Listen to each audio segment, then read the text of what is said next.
This video is on tips and tricks for navigating discussions in Canvas.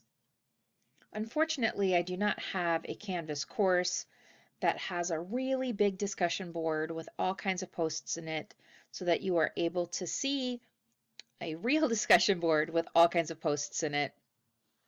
But that's okay, we will do our best with what we have. When you click on discussions, whether it's through the navigation bar or through your modules, you will see some numbers. If you put your mouse over this number or this one is how many posts you have not read. The number to the right of that is the total number of posts.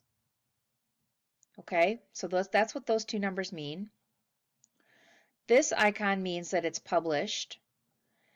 This icon is a subscription to that forum. So course questions or virtual office, if I'm the faculty member, I want to make sure that I am subscribed.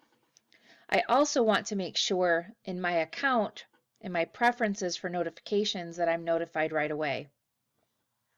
The only problem with that is sometimes Canvas will subscribe you to a forum after you've participated in it. So you have to make sure. Let me give you an example. So if I come here and I participate in the forum, I clicked the word reply.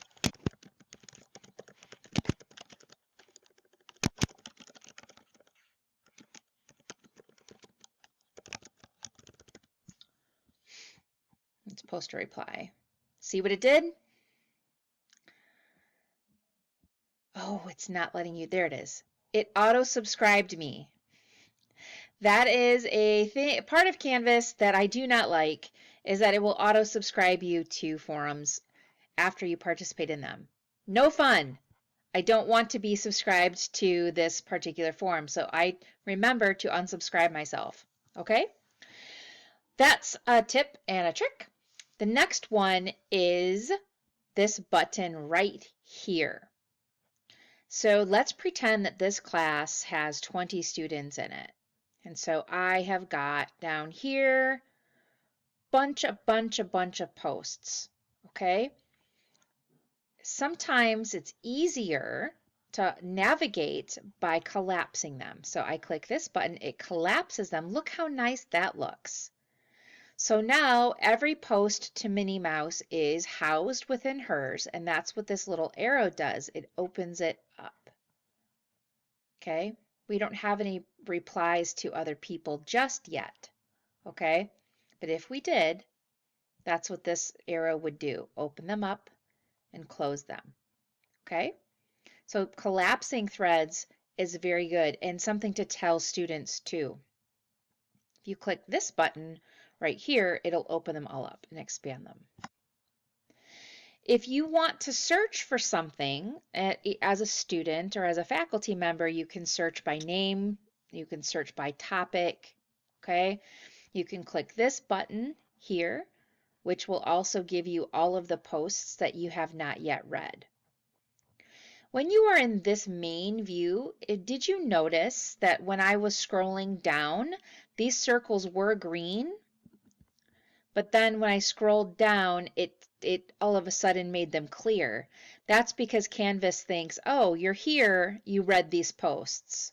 So that's why some of those circles are now clear, because Canvas thinks that I read them. So it now marks them as read. Okay? This icon here will show you replies that have been deleted, and that's a faculty-only view right here. So these are, I think, the best tips and tricks to kind of getting the most out of your discussion board. As a faculty member, you can also, once you visited the discussion board, obviously you're not going to read every single post that every single student has written. So up here, if you click the three dots, which is always a menu in Canvas, you can click Mark Everything as Read. So it zeroes everything out, you've read everything, and it's wonderful.